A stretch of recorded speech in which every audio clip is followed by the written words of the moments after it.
나누도록 하겠습니다. 우리가 예수님의 공생의 마지막 일주일을 지금 함께 다루고 있죠. 우리가 지난 시간까지 예수님의 공생의 기간 중에 성전 안에서 행했던 여러 가지 일들을 함께 다루었습니다. 바로 성전 정화 사건이 그러했고, 또한 우리가 다양한 파벌들과의 논쟁, 그 사건이 그러했고요. 또한 그 이후에 지난 우리 오후 예배죠. 바리새인과 서기관들이 책망하시는 메시지와 또한 7가지의 화 있을 진저에 대한 이야기가 바로 그것이다라고 할 수가 있습니다. 자, 흥미로운 것은 예수님께서는 이후로는 다시 성전을 밟으시는 일이 없다라는 사실이다라는 거예요. 이 사건 이후로 예수님은 성전에서 들어가서 어떤 일을 하지 않으십니다. 여러분 아마도 헷갈리실 수도 있을 거예요. 대제사장의 뜰에 가지 않았는가? 대제사장의 뜰을 여러분 지도를 나중에 살펴보시면은 성전 안에 있는 것이 아니라 그 바깥에 있고, 그러니까 가야바의 대제사장 가야바의 뜰은 성전 바깥에 있습니다. 그리고 또 우리가 총독의 건물을 갔을 예수님이 또 가게 되어지고, 또 빌라도의 총독의 그 터를 갔던 것도 모두 성전 바깥에서 일어난 일들이다라는 것을 볼 수가 있어요. 그래서 우리는 이 대제사장 가야바의 집이나 사내들인 공회나 빌라도의 관저와 같이 성전 이외의 장소에서 이제부터 모든 일들이 이루어지고, 또 오늘 말씀도 예수님이 감람산에서 하신 말씀으로 우리가 볼 수가 있습니다. 이러한 예수님께서 이 일들을 행하신 배경이 중요한 이유가 있어요. 특히나 성전을 다시 가시지 않는 것은 몇 가지 의미를 우리 가운데 전해주기도 합니다. 그것이 무엇이냐면, 먼저 성전에서 행하셔야 할 일들은 예수님께서 모두 마치셨다라는 의미를 가지고 있어요. 그러니까 예수께서 성전 정화 사건을 하신 것과 또한 논쟁을 벌이신 일들, 그리고 그 안에서 예수님께서 책망하시고 질책하신 일들까지도 모두 주님의 계획 안에서 이루어졌을 것입니다. 다시 말해서 이제 더 이상 그 안에서 하실 일들이 없다라는 것이죠. 그리고 또 하나는 무엇이냐면, 예수님이 이제 성전 안에서 하실 일이 없다라는 것이 더 거시적으로는 구약의 성전의 역할이 이제 맞춰졌다라는 의미도 가질 수가 있습니다. 바로 이제 예수님께서 그 육신으로 우리가 잘 알듯이 성전을 세우시는 일들을 행하실 것이기 때문에 바로 구약의 성전의 모든 기능들과 역할들이 마무리되어지는 것이죠. 그러한 의미를 잘 보여주는 것이 예수님께서 성전을 나오시면서 전개되어지는 성전 밖에서의 이야기입니다. 바로 성전 안에서 일어난 것이 아니라 밖에서 일어난 일이지만, 여러분 이 역시도 성전과 굉장히 관련된 이야기들이 오늘도 거론되어지는 것을 볼 수가 있어요. 바로 구약의 성전이 이제는 붕괴되어지고 또한 새 성전이 세워질 것이다. 이것은 건물이 아니라 그리스도의 몸이다라는 사실을 예수님께서 이제 정확하게 제자들과 많은 사람들에게 알려주신다라는 것입니다. 자, 그래서 오늘 본문의 말씀은 어떤 내용일까요? 우리 1절 말씀을 먼저 한번 읽어보도록 하겠습니다. 1절 시작. 예수께서 성전에서 나와서 가실 때에. 아멘. 1절의 말씀은 예수님과 제자들이 성전을 나오는 상황을 설명하고 있어요. 그리고 그 가운데 또 특이한 장면이 하나를 볼 수가 있습니다. 그것은 무엇입니까? 바로 제자들이 예수님께 성전의 건물을 가리키고 있는 모습입니다. 말씀해 보니까 제자들이 성전 건물들을 가리켜 보이려고 나오니라고 얘기했어요. 이 말씀은 원어상으로 보고 또 여러분이 보기 쉬운 세번역 성경으로 아마 보시면 이렇게 되어 있습니다. 제자들이 예수님께 성전 건물을 가리켜 보여주려고 하고 있다라는 거예요. 자, 그렇다면 왜 예수님의 제자들이 예수님께 성전을 주목하여 보도록 한 것일까? 그러니까 성전 안에서 여러 가지 일들이 있었고 나오면서 제자들이 예수님께 성전의 건물들을 보여주고 있습니다. 그리고 여러분 이 같은 맥락의 병행 구절이죠. 누가복음의 말씀에 보면 성전에 붙어 있는 수많은 또 아름다운 그 헌물들, 이것들을 직접 제자들이 가리키면서 예수님께 그것들 보여주고 있다라고까지도 말씀은 이야기를 하죠. 자, 이런 본문의 뉘앙스를 보면서도 그렇고 또한 여러 다른 누가복음과 마가복음의 이야기를 함께 보면서도 아마도 이 성전의 규모와 웅장한 자태에 대한 제자들의 압도됨이 그 앞에서 있었던 것으로 간주되어지고 있습니다. 왜 그랬을까요? 바로 성전 안에서 예수님의 행적을 곁에서 지켜보면서도, 그리고 예수님이 이 모든 일들을 잘 마치시며 성전을 나왔고 이제 구약의 이 성전의 의미가 다 맞춰졌음에도 불구하고 제자들이 그 성전을 나오면서 다시금 바라본 그 성전은 웅장한 자태를 뽐내고 있고 수많은 헌물들로 치장을 하고 있었던 것을 제자들이 눈으로 보고 예수님께 가르치고 있다라는 것입니다. 예수님께 그 성전을 손으로 가르치며 보여주고 있어요. 어쩌면 제자들에게 현실이 그랬을지 모르겠다라는 짐작을 할 수가 있습니다. 무엇이죠? 바로 당시에 성전이 가져다주는 의미가 얼마나 그들에게 큰 영향력이 있었을까를 짐작해 볼 수가 있지 않겠습니까? 제자들 역시도 그 당시의 사람들이었고 삶의 모든 것에 영향을 미쳤던 그 당시 성전 중심에 좀 왜곡되어 있지만 그 모든 사회 구조가 성전 안에서의 모든 가르침 가운데 일어나고 있었던 것, 그리고 예루살렘 성전의 그 빼어남, 바로 헤롯이 이것들을 더 증축하여서 그것에 웅장함을 더했던 그 모든 것을 바라보면서 아마도 제자들은 그 앞에 중압감을 가졌을지 모르겠다라는 것입니다. 중압감을 갖고 또 예수님이 이렇게 말씀하셨지만 사실 이걸 이겨낼 수 있을까? 이걸 바꿔낼 수 있을까? 정말 저걸 헐어버리실 수 있을까라는 그 안에서 의문도 나타나지 않았을까요? 어쩌면 이러한 상황이 예수님께 얼마나 답답했을지가 여러분 상상이 됩니다. 예수님은 분명히 열심을 다해서 논쟁도 벌이시고 정화 사건도 일으키셨어요. 근데 그 옆에는 누가 있었습니까? 제자들이 있었고 많은 무리들이 있었습니다. 여러분 누가 보기를 원했을까요? 제자들이 그것을 보고 제자들이 그것에 대한 의미를 제대로 깨닫기를 원했을 것이다라는 사실을 우리가 분명히 알 수가 있죠. 기껏 성전을 정화시키면서 또한 성전의 바른 의미를 전달하셨어도 논쟁을 통해서 나라와 하나님의 나라와 메시아에 대한 의미를 전달하신 것도 제자들이 성전 건물의 위험 앞에 다시 무너지지 않도록 주님께서 다시금 그들에게 말씀하셨을 것입니다. 하지만 제자들은 나오면서 여지없이 그들에게 소망하셨던 예수님의 마음과는 다르게 그들의 마음이 그 성전 앞에서 무너지는 모습이 되어지지 않았을까라는 거예요.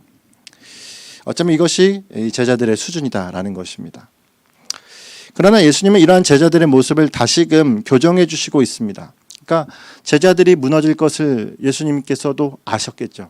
다시금 그들이 성전 앞에서 머뭇거리게 되어지는 모습, 진짜 성전이신 예수님을 바로 앞에 두고서도 그 성전을 제대로 바라보지 않고 눈앞에 보이는 웅장함에 빼어난 그 성전을 바라보면서 한뜻 중압감 가운데 낮아지는 모습을 가진 그들을 향하여 다시금 예수님은 이야기하시는 거죠. 2절의 말씀이요.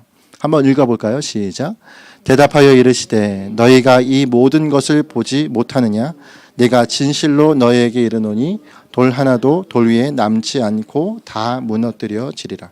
아멘. 여러분 이 말씀의 맥락이 잘 이해가 되시죠? 바로 너희가 이 모든 것을 보지 못하느냐? 예수님과 함께 있으면서 어떻게 성전을 다시금 세워가실 예수님을 보지 못하느냐? 그분이 어떤 일을 행하실지 보지 못하느냐를 물어 말씀하시면서 내가 진실로 너에게 이르노니 돌 위에 돌 하나도 남겨지지 않을 것이다. 이 웅장한 성전이 단숨에 무너질 것이다. 그 위에 아무것도 남지 않을 것이다 라고 말씀을 하고 계시는 것입니다. 여러분 잘 아시듯이 이 2절 말씀은 1차적으로 성전이 파괴되어지는 AD 70년에 디투스인가요? 디투스 그 황제로 인하여서 이것이 모두 그렇게 허물어지죠. 그러나 중요한 것은 이 의미상 그것에 대한 예언이기도 하지만 또한 의미상은 제자들에 대한 생각을 고쳐주시기 위해 이 예언의 말씀을 하고 있는 것을 볼 수가 있습니다. 이해가 되시나요? 우리가 이 맥락 2절의 말씀만을 봤을 때는 이거 40년 후에 지금 30년이니까요. AD 30년이니까 40년 후에 일어날 예언이다라는 것을 우리는 알죠. 근데 이 맥락 안에서는 예수님이 이 예언을 왜 말씀하셨을까요? 이것을 공표하신 이유가 40년 후 이것이 무너질 것에 대해서 예언하시려는 의도도 있겠지만 더 중요한 건 뭐죠? 제자들을 교정시키시기 위해서 하신 메시지라는 거예요. 여러분 이걸 우리가 알아야 되죠. 왜요? 제자들은 지금 그 성전의 빼어남 가운데서 마음을 잡지 못하고 있기 때문에 그러니까 그들을 향하여서 어떻게 해요? 예수님이 이거 무너질 거야 라는 거예요. 이거 아무것도 아니다라는 사실을 이야기해주고 있는 것입니다.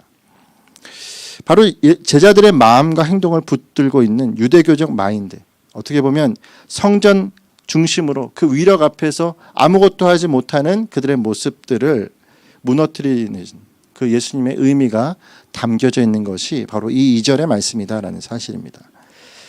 제자들에게 필요한 것은 무엇입니까? 눈앞에 보이는 웅장해 보이는 성전이 아니라 그들 옆에서 지금 그 모든 것을 말씀하고 계신 살아계신 성전, 할렐루야, 예수 그리스도, 그분의 말씀이 더 중요하다라는 사실을 지금 말씀하고 있는 것이 이 1절과 2절의 말씀이다라는 거예요. 그러니까 예수님의 마음은 답답하지만 그 답답한 마음을 뒤로 하시고 다시금 제자들에게 말씀하시는 거예요. 뭐예요? 이 성전은 무너질 것이고 이제 3일 후에 다시 세우실, 십자가에 죽으시고 3일 후에 다시 세우실 그 성전을 그들이 의지할 것에 대해서 이 말씀은 이야기하고 있는 것입니다. 그러므로 여러분, 이 말씀은 단지 어떤 유대교적 제도를 청산하는 것만을 요구하시는 것이 아니에요. 그 당시의 사회상 안에서 제자들에게 그것에서 좀 벗어나라, 이 정도로 얘기하는 것이 아니라 살아계신 성전이신 예수 그리스도께 그들의 마음을 옮길 것을 얘기하고 계시는 것입니다. 이해가 되시죠? 우리가 그리스도인 앞에, 예수님 앞에 그리스도인으로 살아가는 것도 역시나 마찬가지 아닙니까? 저희 우리에게 변화를 요구하시죠. 기존에 살고 있던 세상적인 모든 마인드, 말씀에선 유대교적인 마인드겠지만 우리의 삶 속에서도 우리가 가지고 있었던 그 옛적 패습들을 거두어내기를 원하시는 주님이십니다. 할렐루야. 하지만 그것으로 끝내는 것이 아니에요. 걷어냈으면 그 안에 무엇으로 나아가게 되어집니까? 예수 그리스도, 살아계신 성전 안에 다시금 내 모든 것을 온전하게 하실 주님을 바라보는 것입니다. 할렐루야. 이것이 바로 저는 이렇게 얘기해요. 주소지를 이전하는 것이다. 이전에 있던 내 모든 터를 뒤로 하고 이제 어디로요? 새로운 곳으로 가야 하는 우리의 모습이다라는 사실입니다. 그러면 저와 여러분이 이러한 주소지를 이전하는 사람이 되시길 간절히 바랍니다.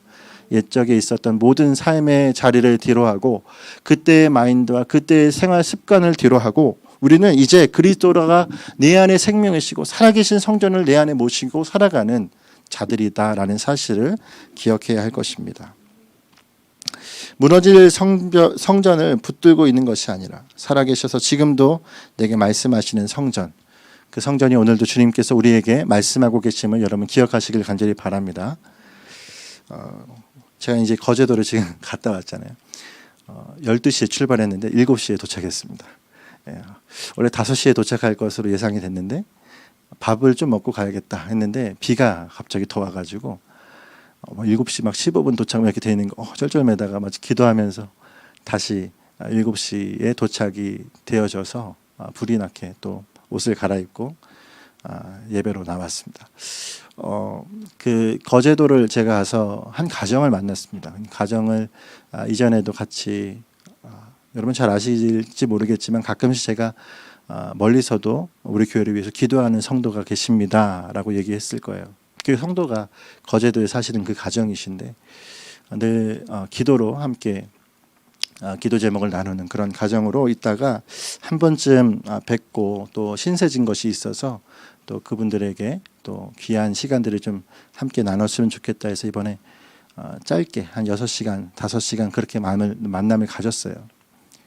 근데 그 만남을 가지면서 얼마나 감사한지 모르겠습니다. 바로 거리도 멀고 같이 신앙생활을 한 것이 아니라 또 다른 교회이기 때문에 많은 것이 다르겠다, 많은 것이 좀 틀리지 않을까, 그러고서 만나서 함께 이야기를 시작해서 하나씩 이야기하는데 결국 안타까워하는 것이 같이 눈물 흘리는 것이 동일한 것이고 또한 함께 기뻐하고 기대하고 소망하는 것이 동일한 것이더라고요. 그러니까 거제도나 일산이나 똑같은 거예요. 섬 사람이나 여기 도시 사람이나 다 똑같은 겁니다. 같이 고민하고 같이 또한 기도해야 될 것들이 같은 것이더라고요. 그리고 또 하나는 무엇이냐면 우리가 이러한 타성에 젖는 모습들이 있잖아요. 어떤 우리 안에 나태함과 또한 태만함이 일어난 그런 모습들 앞에서 그 교회 안에 일어나는 여러 가지 일들 때문에 안타까워하면서도 결국 그분이 참 감사하게도 스스로 내가 어디에 서 있는지를 다시금 점검하는 모습을 보여주시더라고요. 이런 모습 또한 우리의 모습과 굉장히 닮아 있다라는 생각도 하게 되었습니다. 할렐루야. 여러분 한 가정을 만났지만 제 마음속에는 참 가득한 열매를 가지고 다시 돌아오는 시간들이 되었던 것 같아요. 굳이 멀리에서 찾아볼 필요가 있겠습니까? 오늘 주님 앞에 생명으로 살아계신 성전이 우리 안에 거하신다면 거하시는 주님 앞에 저와 여러분이 삶의 모습은 다 다르고 환경도 다 다르고 우리 안에 여러 가지 생활 습관도 다 다를지 모르겠지만 결론은 동일하다라는 사실을 기억하시길 간절히 바랍니다. 할렐루야. 성전을 모시고 살아가는 자는 그 성전 안에서 주님 앞에 온전한 예배로 나갈 길이 무엇인지를 아는 자다라는 거예요. 그러므로 살아계신 성전이신 예수님을 쫓는 자는 삶이 우리에게 온전한 것으로 나타나게 되어질 줄을 믿습니다. 그 은혜를 쫓아나가는 저와 여러분이 되기를 원해요. 이제 예수님께서 제자들과 발걸음을 어디로 하십니까? 3절의 말씀부터는 감람산으로 올라가시는 것을 볼 수가 있습니다. 3절 말씀 같이 한번 읽어볼까요? 시작. 예수께서 감람산 위에 앉으셨을 때에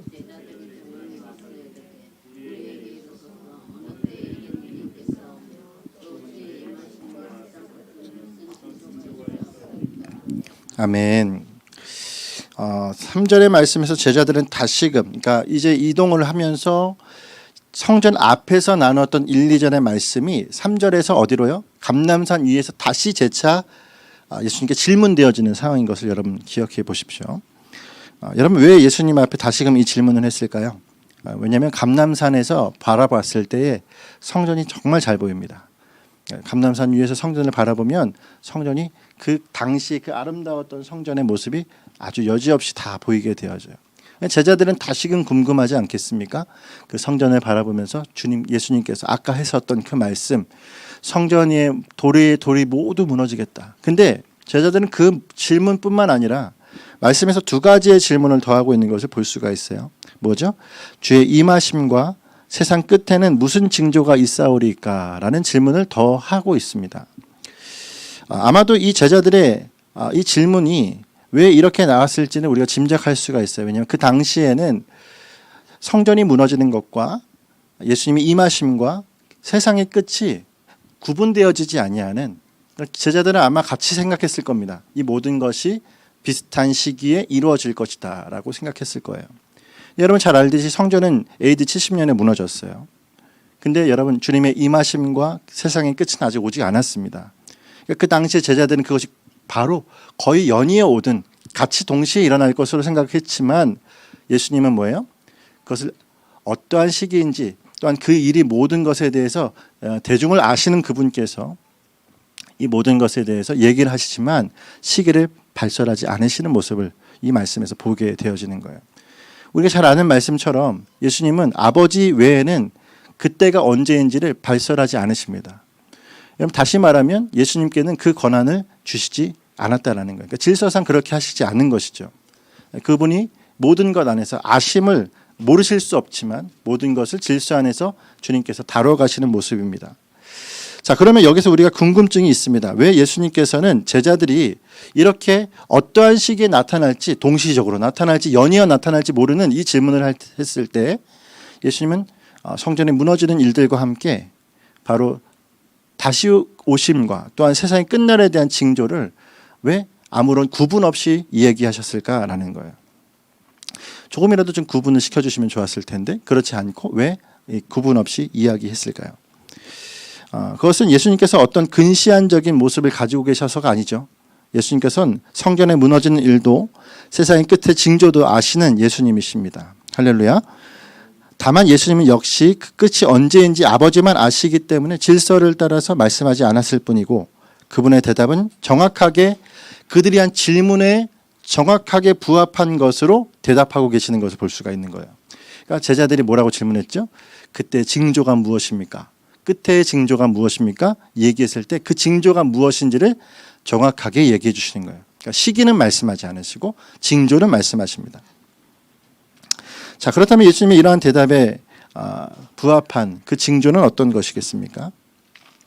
그리고 그 징조와 함께 예수께서 답변하신 내용 중에 우리가 중요하게 생각해야 될 하나가 더 있는데 바로 징조만 말씀하시는 것이 아니라 그때의 믿는 자들이 어떻게 나가야 하는지에 대해서도 함께 이야기를 하는 모습을 또한 예수님이 볼 수가 있어요. 4절과 5절 말씀에서 예수님께서 하신 그때의 징조가 무엇입니까? 미혹하는 자들이 나타날 것이다 라는 이야기를 하고 있습니다. 그래서 주님 앞에 나와야 할 사람들이, 주님 앞에 구원받아야 될 사람들을 미혹하는 자들이 나오지 못하게 가로막게 되어진 일들이 나타날 것이다 라는 거예요. 6절과 7절의 말씀에서 어떤 일이 또 나타난다고 말하고 있습니까? 난리에 난리가 나타날 것이고, 또한 7절의 말씀에서는 민족과 민족이, 나라와 나라가 싸우게 될 것에 대해서, 또한 기근과 지진이 나타날 것에 대해서 말씀하고 있습니다. 9절의 말씀은 무엇을 얘기할까요? 예수님을 믿는 자들이 모든 민족에게 뭐예요? 미움을 받게 될 것이다 라고 이야기를 하고 있습니다. 12절은 어떻게 이야기하고 있습니까? 불법이 성행함으로 사람들의 마음에 사랑이 식어질 것이다 라고도 이야기를 하십니다. 그러니까 전체적인 맥락만 보는 거예요, 오늘은요. 그럼 이 모든 말씀 안에서 보면 어떻습니까? 그때 징조가 어떻습니까? 미혹하는 자가 나타날 것이고, 기근과 지진과 전쟁과 또 여러 가지 믿지 않는 자들에 대한 미움과 또한 불법으로 인하여서 사랑이 식어지는 일들까지도 나타날 것이다. 예수님이 말씀을 해주시는 것입니다. 바로 예수님은 그때 어떤 일이 일어나는지, 그리고 그때 믿는 자들은 어떻게 취급받게 되는지에 대해서 말씀을 해주시는 거예요. 이렇게 예수님께서 징조와 함께 믿는 자들의 모습을 함께 거론하신 이유가 무엇일까요? 바로 그때를 감당해야 할 믿음의 씨름을 예수님이 한 번 더 강조하시기 위해서라는 것입니다. 여기서 우리가 한 번 더 좀 강조할 수 있는 것이 무엇일까요? 여러분, 주님은 다시 오신다라는 사실입니다. 할렐루야. 예수님은 다시 오십니다. 그리고 또 뭐죠? 우리에게 주신 너무나도 선명한 그 약속은 우리가 늘 기억해야 할 약속이다라는 거예요. 주님이 다시 오신다라는 사건. 그리고 그 끝은 반드시 있다라는 것. 할렐루야. 이것을 우리가 오늘도 다시금 마음으로 새기고 말씀에 나와 있는 이 약속에 대해서 우리는 부인할 수도 없고 오늘 그것들을 알고 있는 자들입니다. 자, 여기에서부터 우리는 이 징조를 바라볼 수 있는 시각이 열려지게 되어지는 거예요. 주님이 언제 오실지는 아무도 모르죠. 하지만 주님은 반드시 다시 오십니다. 그 다시 오실 주님 앞에 그럼 우리는 징조를 어떻게 바라봅니까? 오늘 여기서 나오는 징조들을 바라봤을 때 미혹하는 자는 예수님이 승천하신 이후부터 지금까지 계속 있었어요.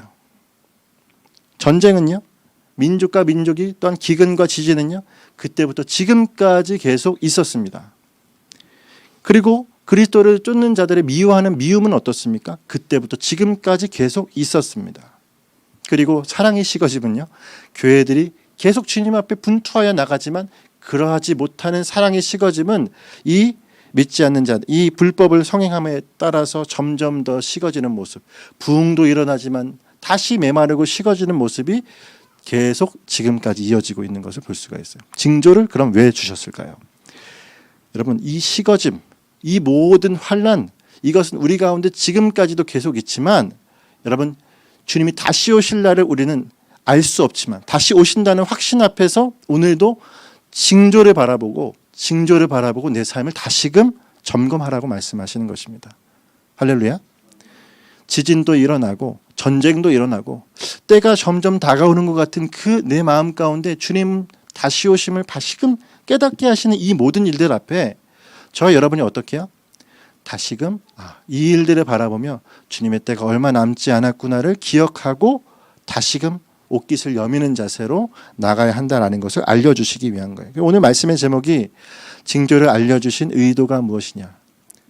그때는 모르지만 징조를 주님이 정확하게 우리 가운데 말씀하신 이유는 이 징조를 바라보면서 우리가 오늘도 나태하거나 태만한 자의 모습이 아닌 주님 앞에 준비된 자의 모습으로 살아갈 것에 대해서 말씀하시기 위함이다라는 것입니다. 이것이 단지 이 말씀을 그저 이 뉘앙스대로 추측하여 말하는 것이 아니죠. 25장의 말씀에 나오는 비유를 여러분 보시면 어떤 비유가 나오죠? 열처녀의 비유가 나오죠. 열처녀의 비유는 핵심이 무엇입니까? 준비되지 못한 5처녀는 주님의 그 안에 잔치에 들어갈 수 없다는 사실이에요. 그러므로 여러분 징조가 있습니다. 주님 다시 오시고 신랑 다시 오시는 거예요. 그리고 그때 같이 잔치를 벌여야 될 자들이다라는 사실입니다. 근데 그 안에서 준비되지 못함으로 우리가 주님 앞에 온전하지 못함으로 다시 말하면 우리가 구원에 이르지 못함으로 하나님의 놀라운 은혜를 저버리는 일들이 나타나서는 안 된다라는 사실이에요. 여기서 여러분 구원론입니다. 이건 중요합니다. 여러분 주님께서 이 모든 구원의 방점을 찍으시는 분은 주님이시잖아요. 저와 여러분이 그 안에서 구원받았음을 믿습니다. 할렐루야. 아멘. 그럼 구원받은 자는 준비된 자인 거예요. 그럼 그 준비된 자가 어떤 삶을 삽니까? 징조를 바라보면서 내 삶을 다시금 주님 앞에 온전함으로 나가는 자세로 나가게 하십니다라는 사실이에요. 할렐루야. 그 은혜가 저와 여러분에게 오늘 있어야 한다라는 사실입니다. 그러므로 준비됨이 우리에게 얼마나 중요한지에 대해서 말씀은 이야기하는 것입니다. 그때의 징조는 이러할 것이다. 오늘 말씀 이후에도 이제 예수님께서는 계속 그때에 어떤 일이 일어날 것인지에 대해서 24장의 말씀에 얘기를 해주시죠. 그 모습과 그때를 바라보면서 나는 지금 잘 살고 있는가? 나는 지금 정말 주님 앞에 징조를 바르게 보고 주님 앞에 나는 주님이 언제 오셔도 준비된 자의 모습을 하고 있는가? 여러분 부끄럽지 아니할 준비 되셨습니까? 주님 언제 오셔도 내 삶에서 정말 주님 부끄러워하지 않을 준비 되셨냐라는 거예요. 그런 마음과 중심이 저 여러분에게 오늘 이 징조를 바라보며 살아가는 저와 여러분에게 있기를 간절히 바랍니다. 여러분 점점 다가와 가는 것은 우리가 알 수 있잖아요. 복음이 모든 곳에 전해지고 있잖아요. 그리고 그때가 이제 다 이루었을 것이다 라는 사실을 징조를 바라보면서도 알고 있잖아요. 하지만 그때가 언제인지는 아무도 모르니 오늘 우리는 뭐예요? 다시금 내 모든 삶을 온전히 주님 앞에 드리며 살아가는 자가 되어야 합니다. 그러면 여러분 13절의 말씀을 간과해서는 안 되죠. 13절 말씀 같이 한번 읽어볼까요? 시작. 그러나 끝까지 견디는 자는 구원을 얻으리라. 아멘, 아멘. 끝까지 견디는 자는 구원을 얻으리라. 여러분 오해하지 마십시오. 여기서 인내가 구원을 준다라는 말이 아닙니다. 이 말씀의 원어를 찾아보면 끝까지 머무는 자는 구원을 얻으리라 라는 뜻이에요. 끝까지 머무는 자. 어디예요? 어디에 머물까요? 끝까지 주님 안에 거하는 자. 끝까지 주님께서 인치신 자가 우리에게 구원을 주신다라는 사실을 또한 그 주님 앞에 인치심을 받은 자가 구원을 얻는다는 사실이 명확한 그 자. 바로 그가 견디는 자라는 것을 말씀은 이야기해주고 있는 것입니다. 이 말씀을 제가 아침에 리조트에서 준비를 하는데 나 정말 주님 앞에 준비된 자인가? 옆에서 아이들이 막 떠들고 있어요. 이제 퇴실을 빨리 해야 돼요. 근데 정말 나 준비된 자인가? 마음을 정말 오늘 이 자리에 지금 이곳에서 주님이 다시 오셔도 나 이 반바지 차림으로 주님 맞이해도 되는가? 사실 여러분 거기에서 제가 참 궁금증이 있어요. 이 모습 이대로 괜찮은가? 여러분 괜찮습니다. 리조트에서 휴양하면서 주님 오셔도 우리 마음의 중심에 뭐요? 주님 사랑하는 마음으로 주님 앞에 온전한 마음으로 주의 모든 것 내 안에 인쳐주신 것 이미 결론 난 사람으로 계심으로 저 여러분이 주님 앞에 나아갈 수 있는 거예요. 그게 아니라면 여러분 치매 걸린 노인은 치매 걸린 그 어떤 분은 주님 앞에 어떻게 하겠어요? 그렇지 않겠습니까? 주님 앞에 그런 모습과 중심이 우리 가운데 있어야 될 줄 믿습니다. 나는 이미 주님 앞에 준비된 자로 살아가는 자. 대신 중심 안에서 주님 앞에 흐트러짐 없이 믿음으로 세워질 자로 나가야 하는 저와 여러분이 되어야 될 줄을 믿습니다.